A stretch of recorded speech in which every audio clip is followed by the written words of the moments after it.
एक अजीब सी खामोशी है। देश में बेरोजगारी पर बहस होनी चाहिए थी, युवाओं के भविष्य पर राष्ट्रीय चर्चा होनी चाहिए थी, लेकिन इन मुद्दों पर लड़ाई लड़ रहा एक आदमी कई दिनों से भूख हड़ताल पर बैठा है और देश का एक बड़ा हिस्सा या तो चुप है या फिर उसका मजाक बना रहा है। जरा एक बात सोचिए, एक वक्त का खाना छूट जाए तो बेचैनी होने लगती है, एक दिन भूखे रह जाइए शरीर जवाब देने लगता है, लेकिन कोई व्यक्ति लगातार कई दिनों तक अन्न त्याग कर बैठा है।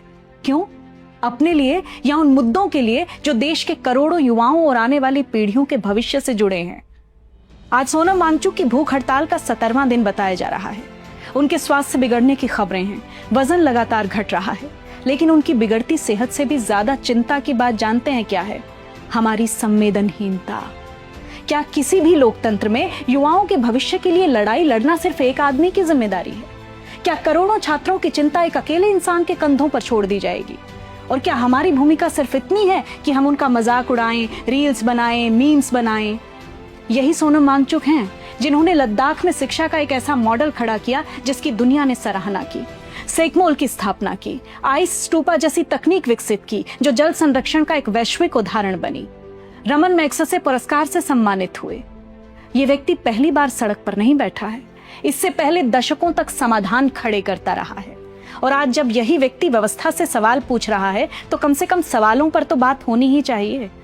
आप सीजेपी से सहमत हो या असहमत हो, सरकार के पक्ष में हो या विपक्ष में हो, यह आपका अधिकार है, लेकिन बेरोजगारी, पेपर लीक, भर्ती प्रक्रियाओं में पारदर्शिता ये किसी एक दल का एजेंडा नहीं है। ये हर उस परिवार का मुद्दा है जिसके घर में कोई प्रतियोगी परीक्षा की तैयारी कर रहा है। ये किसी एक पार्टी के मुद्दे नहीं है, ये उन स्टूडेंट्स का सवाल है जो अपने सपनों के लिए दिन रात मेहनत करते हैं और हर पेपर लीक के बाद फिर से जीरो पर आ जाते हैं।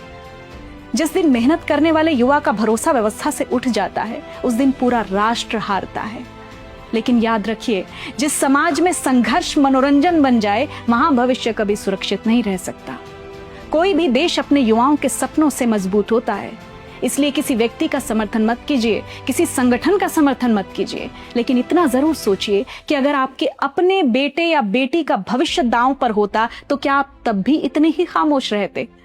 क्योंकि नौकरी, ईमानदार परीक्षा और अवसर किसी एक दल के नहीं, पूरे देश के मुद्दे हैं, हम सबके मुद्दे हैं।